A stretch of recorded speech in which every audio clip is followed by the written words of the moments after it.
Story's wife cheated. The things she left unsaid. You always hear people say, trust your gut. I wish I had listened to mine sooner. It wasn't like some giant, flashing neon sign popped up screaming she's cheating. It was subtle. Almost delicate. Like little threads being pulled from the sweater of our life together, one by one. At first, it was her phone.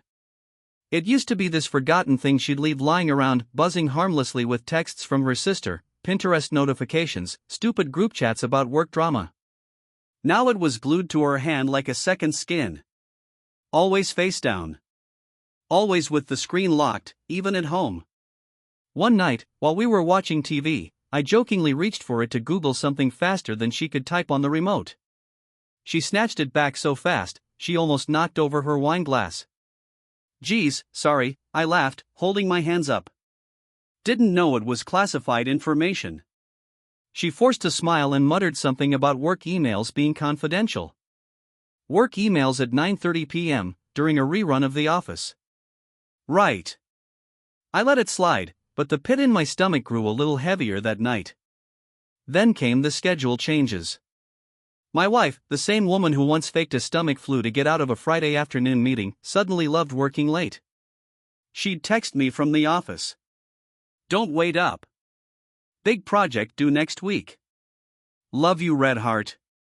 It didn't sound wrong. It wasn't unreasonable. But it didn't feel right either. I remember making her favorite chicken parm one Thursday night, setting the table with candles like some sap out of a Hallmark movie. I even cracked open the special bottle of wine we'd been saving. She walked in 2 hours late, reeking of a different perfume than the one she usually wore, cheeks flushed, hair messy in that not quite windblown way. Traffic was insane, she said, dropping her bag by the door without even glancing at the table I'd set. I'm starving. What smells so good? She kissed my cheek, and for the first time, I smelled someone else's cologne underneath her new perfume. It was faint. But it was there. I told myself I was imagining it. That I was being insecure. That marriages go through weird seasons, and this was just a rough patch. I buried the gnawing doubt under chores, small talk, and reruns. I didn't want to be that guy, paranoid, needy, pathetic. But the thing about burying something alive is, it eventually claws its way back up. And the next time it did, it brought evidence. They say once you suspect something, your brain starts connecting dots that were always there, you just never wanted to see them. The dots in my life were connecting faster than I could pretend they weren't. It started one Saturday morning when she left her purse sitting on the kitchen counter. Normally, she was weirdly private about her bag. I'd tease her about it, what VE you got in there, state secrets. And she'd laugh and clutch it to her chest like it was the Holy Grail.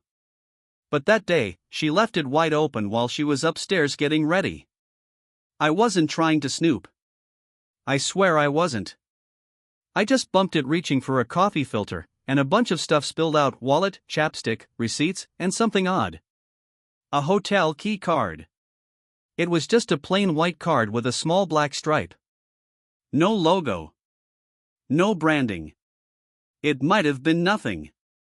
A leftover from a business trip maybe. A mistake. But it wasn't. Later, when she was in the shower, I sat at the kitchen table with my laptop open, staring at the tiny printed numbers on the back of the card. I typed them into Google. It popped up immediately. Hotel Devon. Downtown. $245 a night, fancy rooftop bar, boutique suites for discerning guests. Definitely not the kind of place her office would book for boring conference meetings. My hand shook as I closed the laptop, wiped my fingerprints off the card like an idiot, and tucked it back exactly where I found it. The kettle whistled shrilly behind me, but I just sat there, staring at nothing. She came downstairs a few minutes later, hair damp, smiling like nothing was wrong. Want pancakes? She asked, already pulling out the skillet. I nodded. I think I even smiled. Because what else was I supposed to do? Scream? Cry? Accuse her without proof? No. Instead, I ate pancakes. I listened to her hum along to some song on the radio. And I started paying attention. Really paying attention. Over the next few weeks, I kept a quiet, painful ledger in my head. New lingerie stuffed into the back of her drawer, tags still attached. Credit card charges for Uber rides at odd hours, not to our address. Random new excuses, happy hour with the team, networking event, late client call. Once, I even drove by her office just to see if her car was there like she said it would be. It wasn't. When I asked casually about her night the next morning, she barely looked up from her coffee. Exhausting, she said. Boring. The thing about lying is, it changes people. Their voice gets tighter. Their eyes dart around. Their stories get thinner and more desperate. She was changing. And I was changing too. From a husband, into a stranger in his own home. You don't realize how much you depend on trust until it's gone. I couldn't stop analyzing every single thing she did. Every word felt loaded. Every gesture seemed rehearsed. I hated it, hated feeling like some creepy detective spying on the woman I was supposed to trust the most. But at the same time, I couldn't turn it off. The tipping point came one Thursday night. She had another networking event downtown. I offered to drive her casual, easy, but she immediately waved me off. It's valet parking, she said, forcing a light laugh. Besides, you hate downtown traffic. It was true. I did hate downtown traffic. But something in her voice didn't sit right. After she left, I sat on the couch, staring blankly at the muted TV. Then, without really thinking, I grabbed my jacket, got in the car, and started driving. I wasn't sure what I was even hoping to find. Maybe I wanted to catch her at the event, laughing with co-workers. Maybe I'd drive by the hotel and see nothing, prove myself wrong. Instead, I found myself parked a block away from Hotel Devon, hands gripping the steering wheel so tight my knuckles turned white. I almost left. I almost turned around. But then I saw her. She stepped out of a black SUV, laughing. Not her usual tired work laugh, this was different. Loose. Carefree. And she wasn't alone. A man, maybe mid-30s, tall, sharp-dressed, helped her out of the car. He placed a hand on the small of her back. Not a friendly tap. A familiar, possessive touch. She didn't flinch. She leaned into it. My stomach twisted so hard I thought I might throw up. I sank lower in the seat, heart pounding in my ears as I watched them walk into the hotel together. No hesitation. No looking around. Just two people who clearly weren't sneaking around for the first time. I sat there for an hour. Maybe two. Long after they disappeared through the lobby doors, I stayed frozen, staring at the glowing hotel sign like it might rewrite what I'd just seen.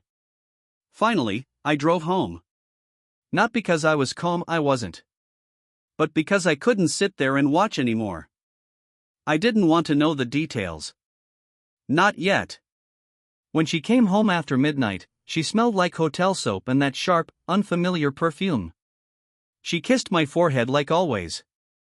Her makeup was smudged just slightly. How was the event? I croaked out, my voice barely mine. She smiled. Long, boring. You didn't miss anything. The next morning felt unreal. Like I was moving through someone else's life. She made coffee like usual, humming under her breath. She wore that old university hoodie she always stole from my side of the closet.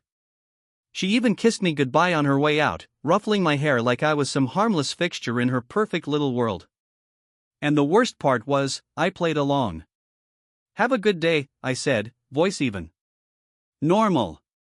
She smiled and said, you too, babe, before grabbing her bag and heading out the door.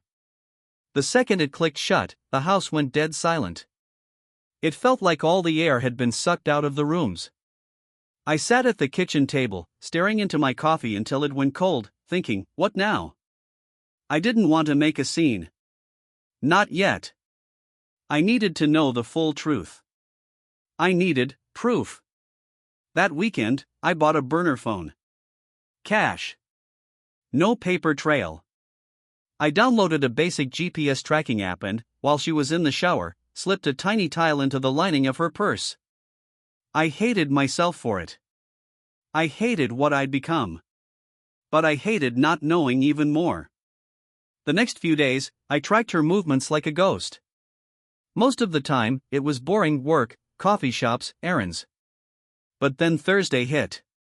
She told me she was working late. Big project. Might be a late night.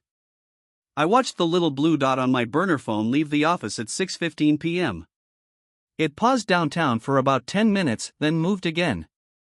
Straight to Hotel Devon. I didn't follow this time. I didn't need to. I had my answer. When she came home at nearly 2 a.m., I pretended to be half asleep on the couch. She tiptoed around like a teenager sneaking into the house past curfew. The guilt was radiating off her in waves so thick it was almost tangible. "Sorry," she whispered, pulling a blanket over me. "Big night, go back to sleep, babe." I stayed very still, breathing evenly. Pretending. Waiting. In the morning, while she showered, I checked her purse. Same hotel key card. New receipt: champagne, strawberries, room service for two. She didn't even bother hiding it this time. It was like she wanted to get caught. Or maybe she just didn't care anymore. I sat in the kitchen again, just like that first night, only this time, the decision was already made. Tonight, I wasn't going to spy. I wasn't going to pretend. I was going to confront her. Face to face. Because no matter how much it hurt, I needed to hear it. I needed her to say the words out loud. I needed the lie to end. One way or another. That whole day, I moved through the hours like a man preparing for war. I barely remember work emails blurred together, meetings went in one ear and out the other. All I could think about was her face when I asked the question. What expression would she wear? Guilt? Anger? Would she even try to deny it? I almost didn't want to know. Almost. But by the time I pulled into our driveway that evening, there was no turning back. She was already home, sitting on the couch, scrolling on her phone. Hair pulled into a loose bun, oversized sweater, glass of wine in her hand. She looked so normal. Like nothing in the world was wrong. "Hey, babe," she said, flashing me a smile that made my heart physically hurt. I didn't smile back. I shrugged off my jacket, hung it up with deliberate care. Took a deep breath. Turned around. "We need to talk," I said. Something in my voice must have tipped her off. She froze, wine glass halfway to her lips. Her smile faltered. "Okay," she said slowly, setting it down. "What's going on?"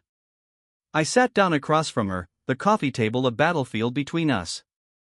For a second, I just stared at her, memorizing her face, her hands, the little crease that formed between her eyebrows when she was nervous. I would never look at her the same way again after this. "You've been lying to me," I said, voice low. 4 months. She blinked. "Wait, what are you talking about?" "Don't," I said sharply. "Don't insult me by pretending." I pulled out my phone, not my real one, but the burner, and set it on the table. Opened the GPS tracker app. Showed her the timeline. Every move. Every hotel visit. Every late night at work. Her face drained of color. She sat back, swallowing hard, mouth opening and closing like she couldn't figure out which lie to land on.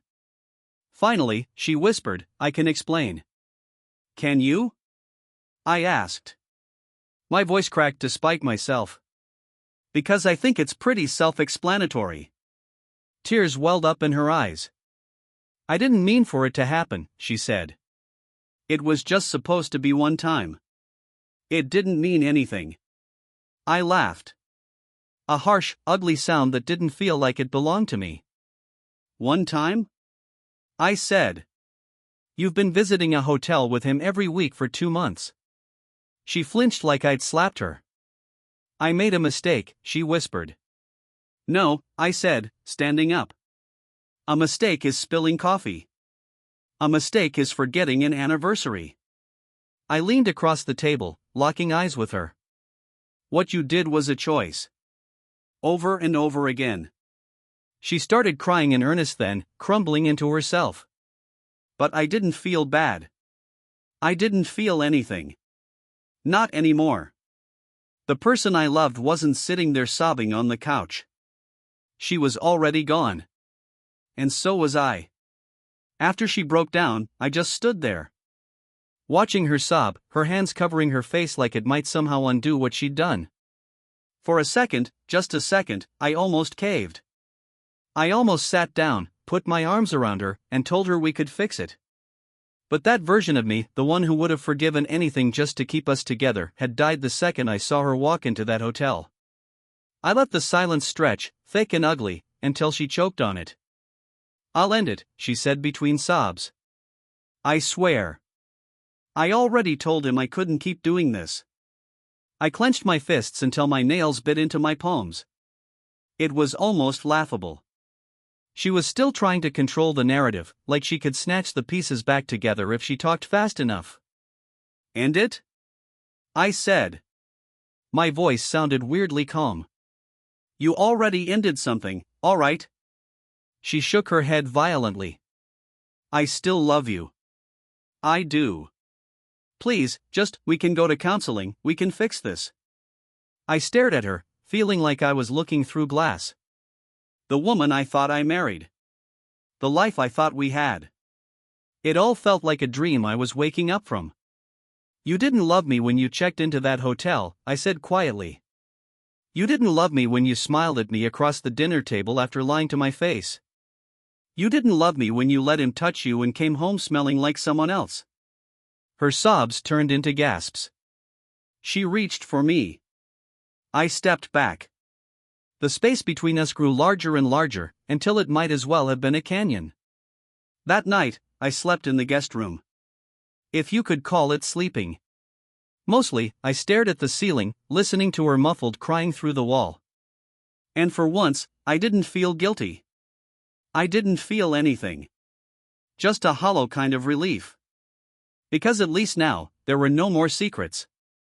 Just the cold, ugly truth. The next morning, I packed a bag. Just a few essentials. I wasn't thinking clearly enough to figure out the logistics yet: divorce papers, lawyers, who gets the house, but I knew I couldn't breathe under the same roof as her anymore. When she saw the duffel in my hand, her face crumpled. Please don't go, she whispered. I have to, I said. For me. She opened her mouth, maybe to argue, maybe to beg again, but then she saw my face. Really saw it. And she knew. It was already over. I walked out into the bright morning light, my bag slung over my shoulder, feeling like a ghost leaving behind a house full of memories. I didn't know where I was going yet. A friend's couch. A cheap motel. Anywhere but here. Anywhere but inside the ruins of what used to be my life.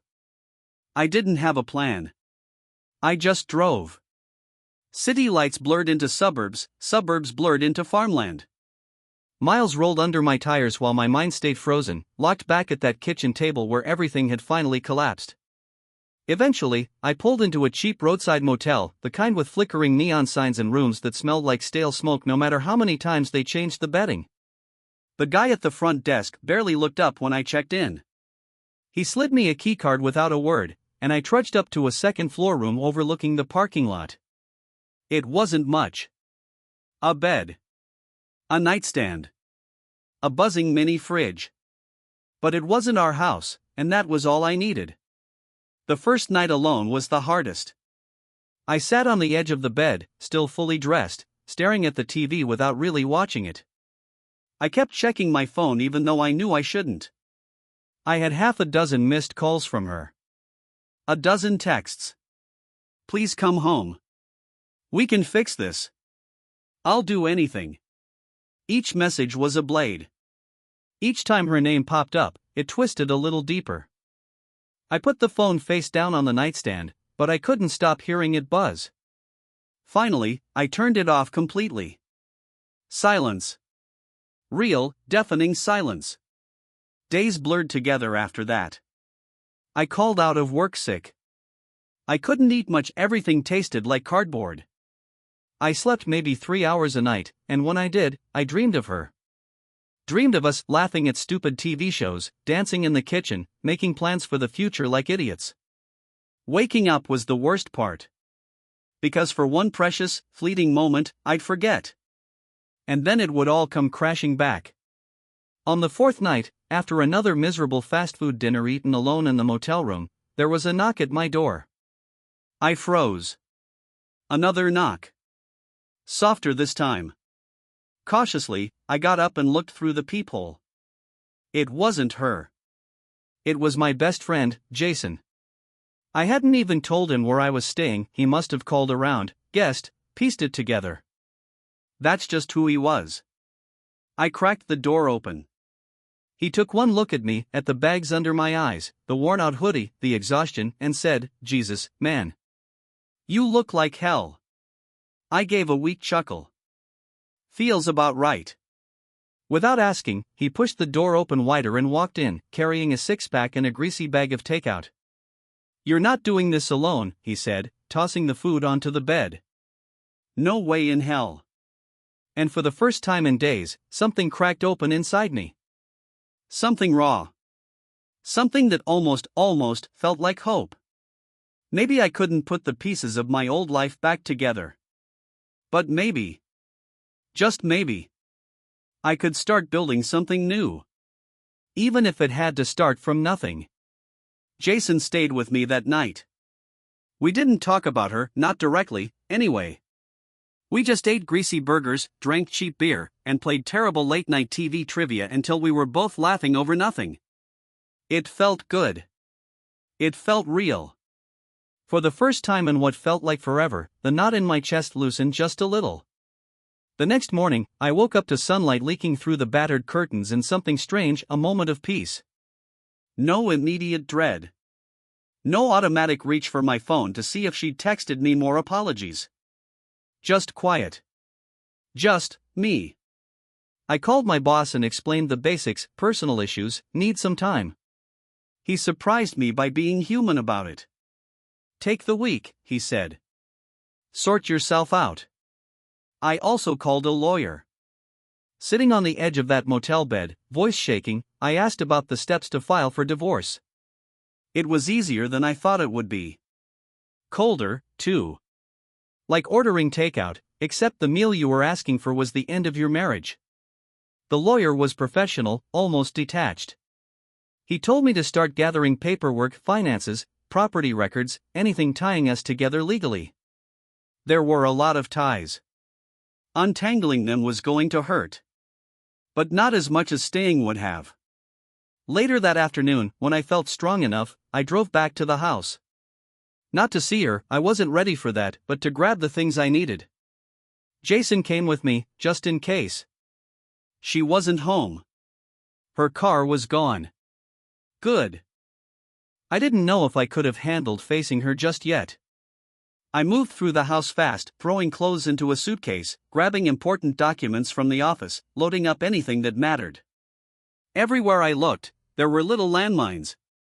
Photos of us smiling in better days. Our wedding invitation tucked into a junk drawer. The coffee mug she bought me on our honeymoon. I stuffed it all into bags without looking too closely.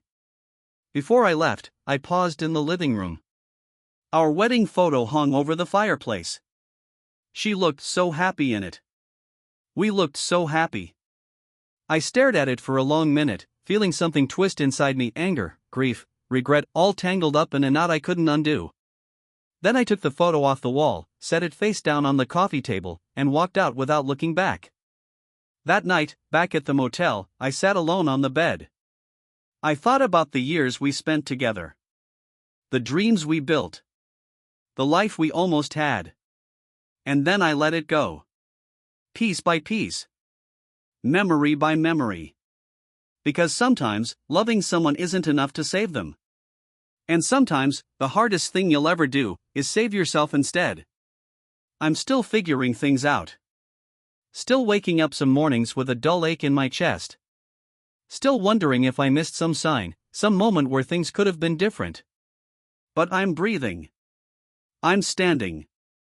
I'm moving forward. And for now, that's enough. If you've been through something like this, how did you find your way back to yourself? Would love to hear your thoughts.